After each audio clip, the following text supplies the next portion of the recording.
Je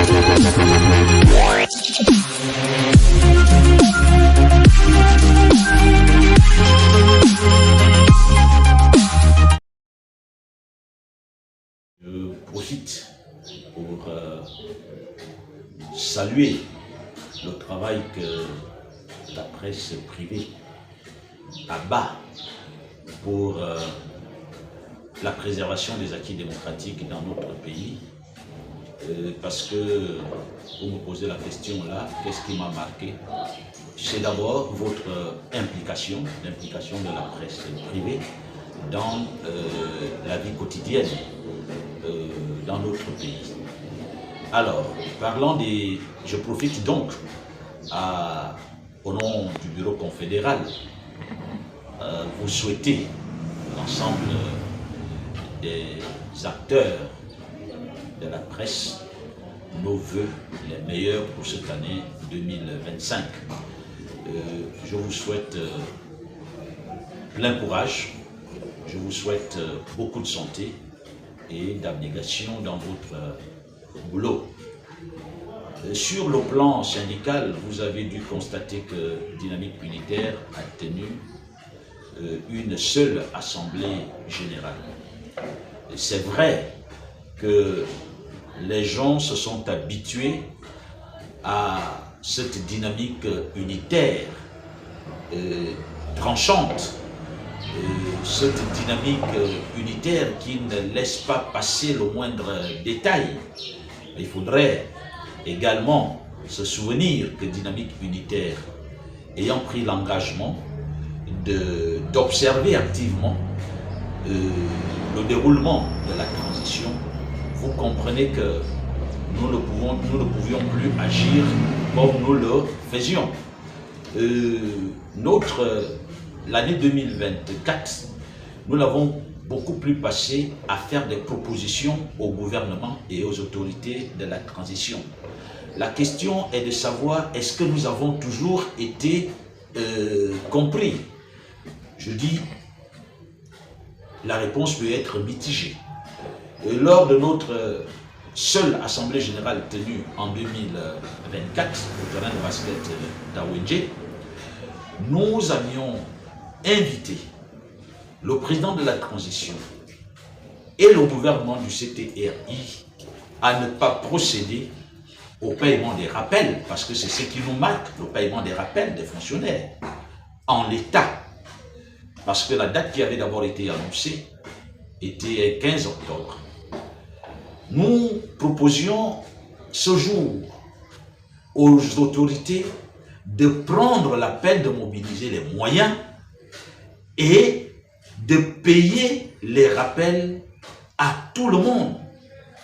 Nous sommes allés jusqu'à dire, même jusqu'en décembre 2025, parce que la promesse du président courait jusqu'à 2025, sans date précise. Nous pensions que ça pouvait aller jusqu'à décembre 2025, le temps de mobiliser tous les moyens. Vous voyez que cet acte louable du chef de l'État a laissé un goût amer chez les fonctionnaires, parce qu'il avait été dit que les rappels seront payés certains au tiers, ce qui n'est pas le cas, parce qu'il y en a qui attendaient des rappels de 10 millions, qui n'ont eu que 1 million. Vous comprenez que ça nous a marqué. La décision du président de payer les rappels a été quelque chose de marquant. Nous avons déploré le fait que le ministre du Budget, sur ces questions sensibles, est arrivé à exclure certaines organisations syndicales du débat qui préparait effectivement le paiement de ces rappels. Je crois que Dynamique Unitaire n'a pas été la seule confédération à avoir été exclue. Dans quel but? Ça nous a effectivement, comme je le dis, ça a laissé un goût amer, et c'est pourquoi vous voyez toutes ces plaintes.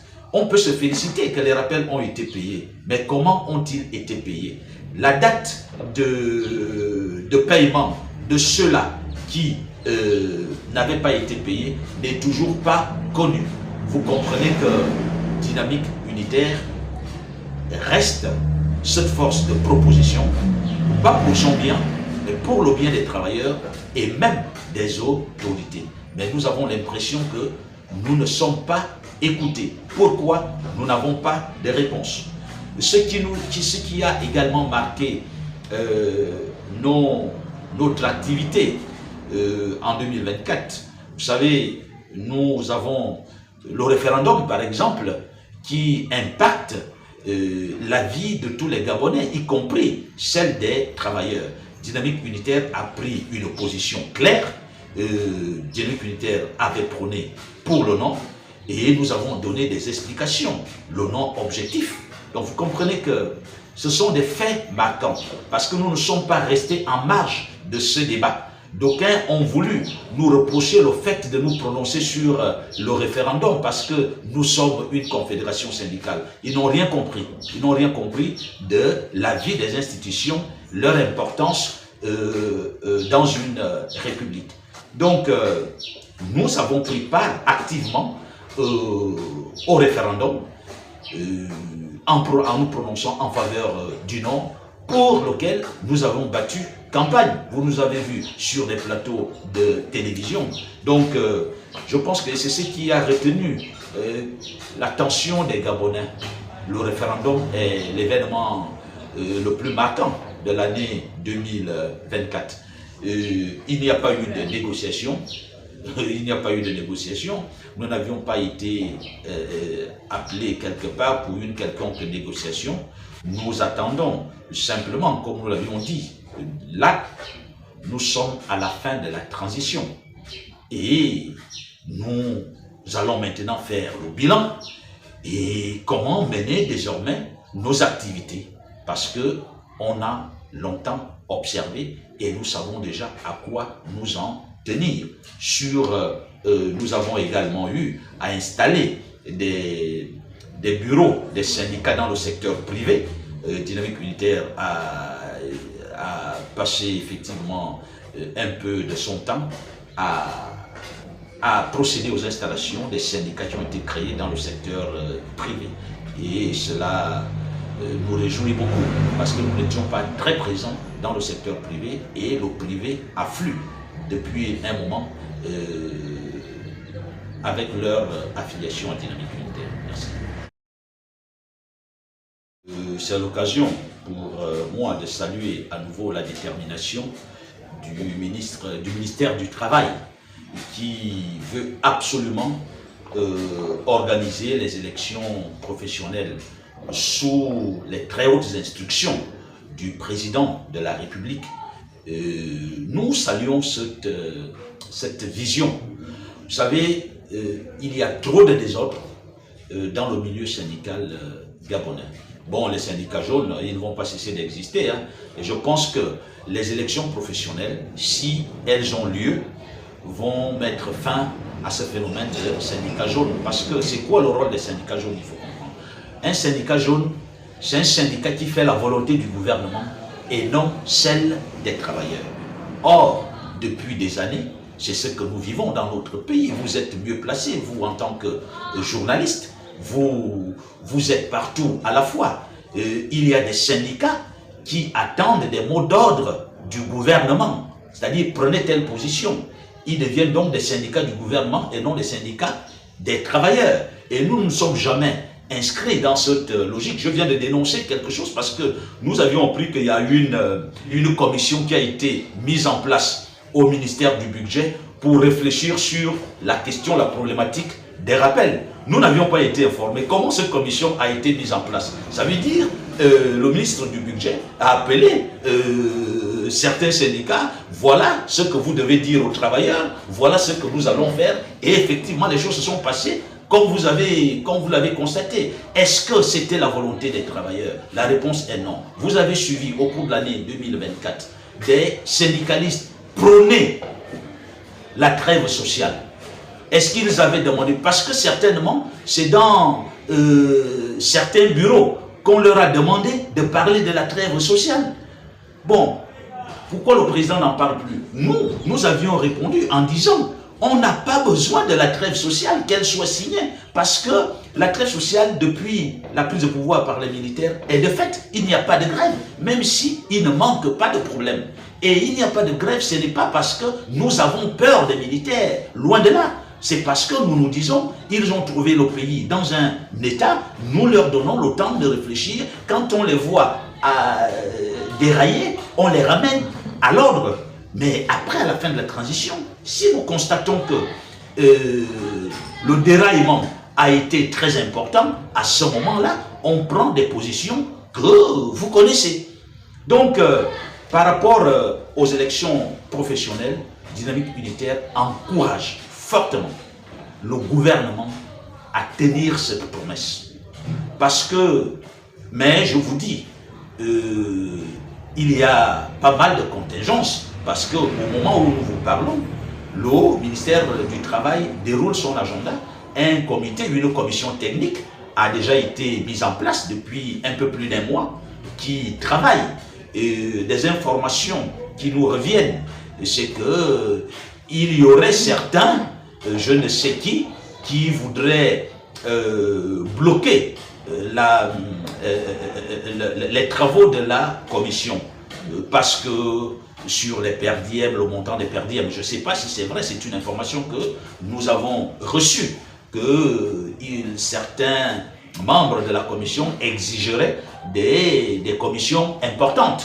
Bon, alors, nous disons, vous savez, toutes les organisations syndicales ne veulent pas la tenue des élections professionnelles, vous le savez. Et donc, celles-là, elles vont toujours tout faire pour bloquer la machine. Nous encourageons le ministre du Travail à tenir cette promesse, parce que cela nous a été dit par le ministre du Travail. Le président tient à l'organisation des élections professionnelles.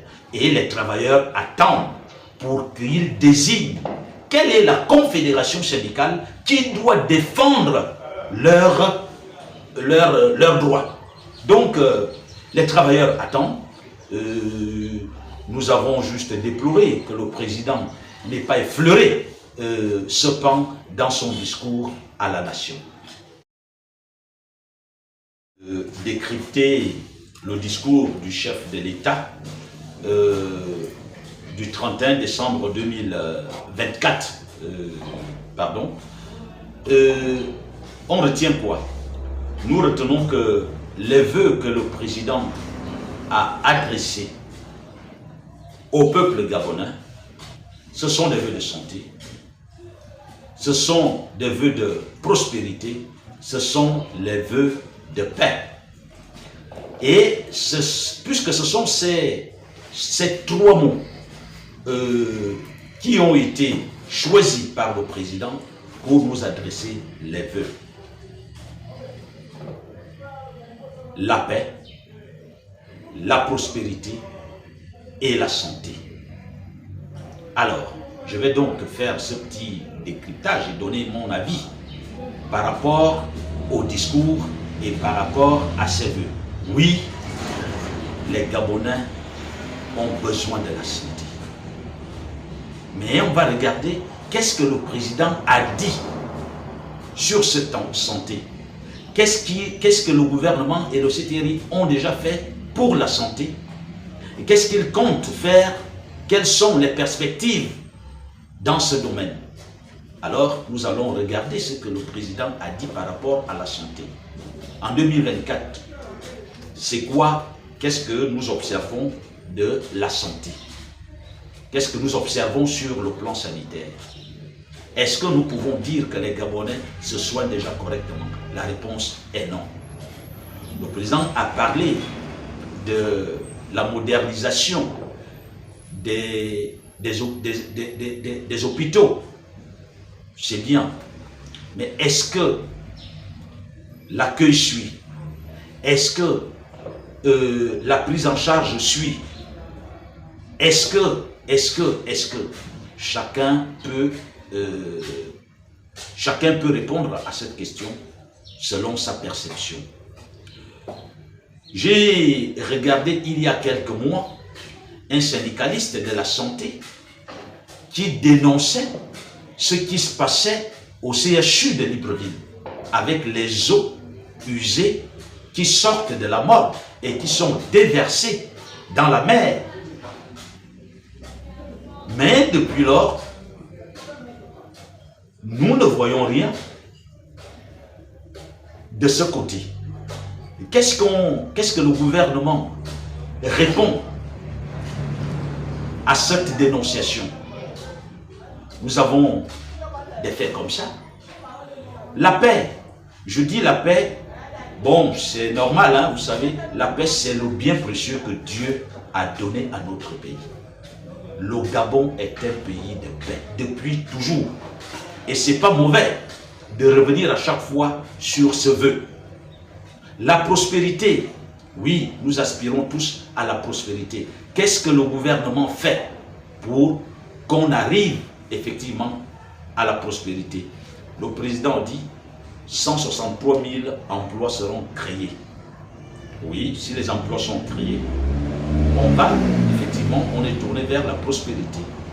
Mais de façon concrète, en 2024, est-ce que nous pouvons dire que nous avons été prospères? La réponse est non. Puisque nous devons mesurer notre prospérité dans l'assiette de chaque Gabonais. Est-ce que les Gabonais ont déjà leurs 3 repas par jour? La réponse est non. C'est tout un chantier encore. Le président, sur le plan sécuritaire, je suis resté sur ma faim. Parce que j'aurais voulu que le président tutoie le comportement des forces de défense et de sécurité. Quand le président adresse ses condoléances, quand il reconnaît que nous avons perdu des êtres chers, je ne pense pas qu'il l'ait dit dans son discours à la même période en 2023. Je ne crois pas. Mais pourquoi il le dit? C'est parce que les comportements des forces de police et de sécurité en 2024 dérangent les Gabonais, menacent la paix des Gabonais, menacent la sécurité des Gabonais. On aurait voulu, personnellement, j'aurais voulu que le président revienne sur l'assassinat du jeune sous-officier de la marine. Je l'attendais, j'attendais à ce qu'il revienne avec force là-dessus. Le président a caressé la justice. Le président ne peut pas se satisfaire de notre système judiciaire. Je pense que ce n'est pas objectif. Puisque les magistrats eux-mêmes, il n'y a pas longtemps, à travers leurs syndicats, ont dénoncé la justice. Évidemment, en pointant du doigt l'exécutif, qui a une emprise malsaine sur la justice. Donc, le président ne peut pas se satisfaire du système judiciaire actuel. Peut-être dans les projections, le président s'est satisfait effectivement de la mobilisation lors du référendum. Le référendum, je ne sais pas si les Gabonais ont été divisés sur une question politique comme ce référendum. La faible mobilisation. La mobilisation était faible. On ne peut pas se satisfaire de cette mobilisation. Le taux d'abstention était très haut. On ne peut pas s'en satisfaire. Et nous avons même l'impression que la dynamique du 30 août 2023 n'a pas été confirmée à travers ce référendum-là. Je pense que nous devons aborder le discours d'un président doit rassurer. C'est-à-dire sans complaisance, comme il avait dit en 2023, à la même période, il avait fait un bilan sans complaisance. Ce n'est pas le cas, de mon point de vue, ce n'est pas le cas.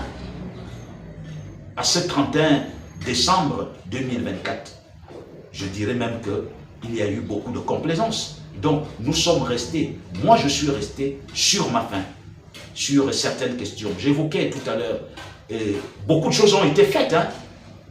Beaucoup de choses ont été faites. Et quand je regarde même le discours du président, il n'a même pas intégré certains aspects importants qui peuvent se poursuivre. Maintenant, les Gabonais attendent 163 000 emplois. C'est une promesse. que nous accueillons avec beaucoup de satisfaction. Les jeunes attendent, les jeunes chômeurs. Comment ça va se faire? Je ne sais pas, le président prend une décision, les techniciens vont certainement se mettre au travail pour que 163 000 chômeurs gabonais puissent trouver du travail. 2025 est lancé, nous sommes, je crois, au 3 aujourd'hui. Nous attendons et nous ne doutons de rien puisque nous ne sommes pas à la manœuvre. Le président sait ce qu'il dit, mais je pense que les Gabonais attendaient du président à ce 31 décembre 2024 un discours plus poignant, un discours réaliste qui rassure tout le monde. Mais ça n'a pas été le cas. Je résume en disant que je suis resté sur ma faim et par rapport au ministère du Travail, je vous dis que nous sommes maintenant sur la révision du Code du travail. Et c'est positif parce que ça intègre l'agenda 2024 du gouvernement à travers son ministère du Travail. Je suis resté sur ma faim sur le discours du président. Il n'a pas voulu mettre le doigt où il fallait. Je ne sais pourquoi. D'ailleurs, vous avez constaté que ce discours a été tenu à l'intérieur du pays. C'est une première. Moi, je n'avais jamais vu ça. Il sait pourquoi. Ce discours, il l'a tenu debout. Contrairement à celui de 2023. Vous savez, les postures comptent. Et peut-être il l'a tenu debout pour dire rien ne sera plus comme avant. Je ne sais pas quelle explication il donne au fait qu'il tienne ce discours debout. Contrairement au discours passé, c'est peut-être un signe, c'est peut-être quelque chose que beaucoup de gens n'ont pas regardé. Nous allons attendre, nous allons voir les promesses, nous attendons que les promesses du président se matérialisent. Voilà, c'est mon avis sur le discours du président. Ce ne sont que les vœux de sainteté. Parce que si nous marchons dans la sainteté, si nous faisons l'effort de marcher dans la sainteté, la santé vient, la paix y est, la prospérité aussi. Les vœux d'amour, nous devons nous aimer. Nous devons véritablement nous aimer. Et vous savez, quand je fais la différence, je fais la comparaison des deux discours du président, celui de cette année, de l'année 2024 et celui de 2023. Le président avait commencé son discours en 2023 avec l'amour. L'amour. Sans amour, nous ne pouvons rien. Sans amour, on ne peut même pas être en bonne santé, c'est pas possible. Donc j'adresse effectivement mes vœux de sainteté, d'amour, de paix à l'endroit des travailleurs, beaucoup de santé, parce que les défis sont énormes. Nous devons les relever. Nous ne pouvons pas nous taire. Nous ne pouvons pas faire semblant. On nous parle aujourd'hui des pharmacies qui ont cessé de nous recevoir, parce que la NAPGS ne paye pas.